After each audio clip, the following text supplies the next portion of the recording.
Bienvenue sur la chaîne du Trac à livres. Salut, bienvenue aux dévoreurs de chouquettes et aux mangeurs de livres. Aujourd'hui, je vais vous parler d'un roman coup de cœur. Art et décès de Sophie Hénaf, aux éditions Albin Michel. À force de bien bosser, la brigade de la rue des Innocents a gagné en crédibilité. La commissaire, Anne Capestan, est rappelée dardard pour reprendre son travail.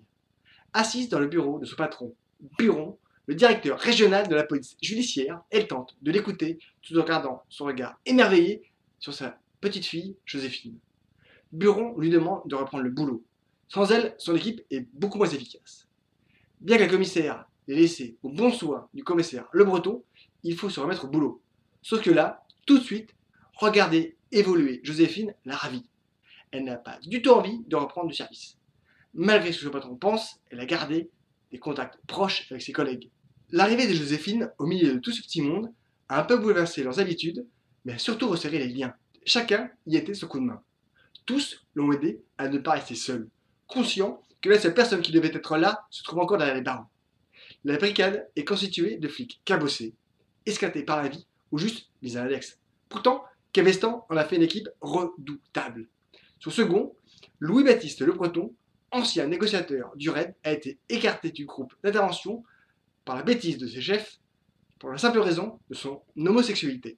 Eva Rosière, un personnage odiardesque qui a déjà écrit sur la maison Poulaga, épinglant au passage certains pontes qui n'ont pas bien pris. Elle vient de signer le scénario pour son premier long métrage. L'équipe a fêté la crémaillère de Dax et Évrard dans leur petit deux pièces à Oberkampf. Dax, c'est le génie de l'informatique de l'équipe. Il se faufile dans les programmes qui ne sont pas toujours les siens. Des coups répétés à la boxe lui ralentissent les synapses par moments. La lieutenant Évrard, de son côté, a été épinglé pour son addiction au jeu. Tous les deux se sont trouvés et s'entraident. Il y a aussi José Scoumoun Torres. Enfin, sous le Savoie. Il a tellement conscience de sa poisse qu'il préfère se tenir à l'écart d'une autre pièce, contre les murs, une porte ou une fenêtre toujours laissée ouverte afin qu'il puisse prendre part aux réunions. Il ne manque jamais d'intervenir quand il a une idée. On a aussi Merlot, amateur assidu des crus en tout genre. Il est bavard, virant poétique quand l'éthylotest frise l'explosion. Saint-Lô est un homme convaincu d'être né en 1593. Il a participé et emporté le championnat de France d'escrime. C'est Orsini, violiste, devenu policier, qui a tenu à l'inscrire dans la compétition. Force est de constater qu'il a raison. Le capitaine Orsini de la brigade financière, c'est aussi une source privilégiée de tous les journalistes. C'est la divulgation de quelques secrets à la presse qui l'ont mis au placard. Reste le brigadier Levitz, grand amateur de voitures, et du lieutenant Diamant du groupe Varap de la BRI, victime de racisme. On comprend mieux le lien que Capestan représente pour toute cette brigade. Ce coup-ci, c'est la Daller qui s'est mis en mauvaise posture. La capitaine Eva Rosière s'est mise dans une situation qui fait d'elle la suspecte numéro 1 dans le meurtre du réalisateur du film dont elle est le scénariste. Capestan est obligé de reprendre du service pour venir en aide à Rosière, toujours aussi délicate et discrète. Non, on a fait une blague. Avec sa fille qui l'accompagne partout, elle se lance dans une enquête pleine de rebondissements et savoureuse à souhait. Le réalisateur, Despote à 16h, a été retrouvé un couteau planté dans les omoplates. Le rapport toxicologique rapporte qu'il est complètement défoncé à la kétamine. Qui plus est, Rosière avait crié un peu partout sur les lieux du tournage qu'elle voulait le descendre. Dès le départ, Capestan décide de croire sa collègue, même quand elle apprend le véritable sujet du nouveau film. Tout en étant loyale, elle enquête en s'occupant de son bébé, qui lui donne encore plus de tendresse. Le plateau du cinéma, comme une scène de crime, et des flics qui enquêtent sur les acteurs qui jouent leur propre rôle. Ça devient compliqué. Le plateau de cinéma est complètement fermé dans les tournages. Il faut badger pour entrer et sortir. Il y a des caméras partout. Il faut passer tout le monde au crible. Toutes les personnes présentes sont de potentiels suspects. Une gigantesque partie de Cluedo. Il faut trouver les itinéraires de chacun pour déterminer les différents scénarios. L'équipe se met en rang pour sortir Rosière de la panade dans laquelle elle s'est mise. L'intrigue est donc toujours aussi intéressante et structurée. Le dernier NF est arrivé. J'avais hâte de le lire. Comme toujours, avec cette équipe, je me demande ce que l'auteur a trouvé pour faire briller les personnages qu'elle a créés. J'avais hâte de les retrouver. Les voir évoluer individuellement et en groupe est un vrai plaisir. J'ai aimé retrouver cet appartement qui leur sert de repère de base arrière. Capestan me manquait. On sent la transformation de Capestan en maman tout en voyant le paradoxe qui fait qu'elle ait envie de rester dans ce cocon avec son enfant et cette petite étincelle qui la pousse à retourner dans l'arène pour affronter les méchants.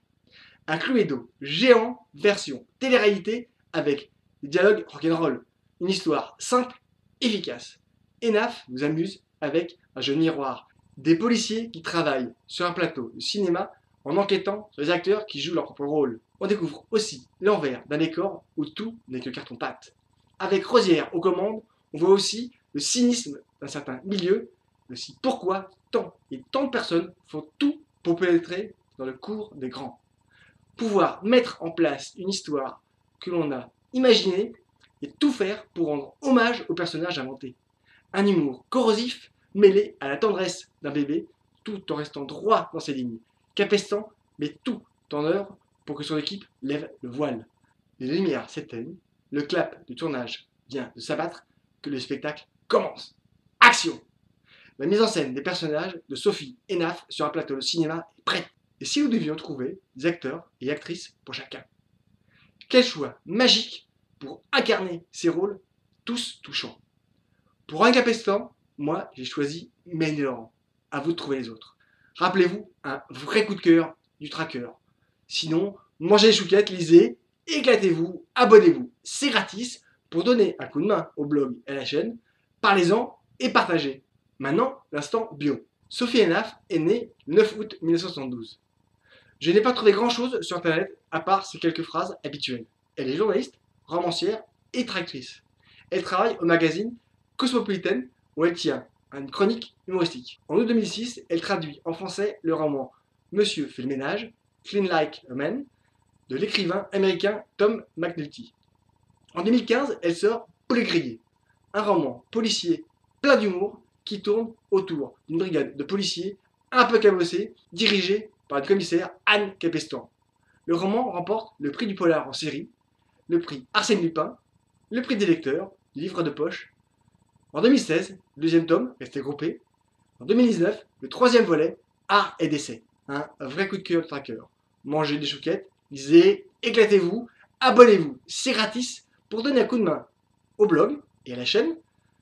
Parlez-en autour de vous, abonnez-vous, c'est gratis. À bientôt, salut. Art et décès de Sophie Enaf, aux éditions Albin Michel.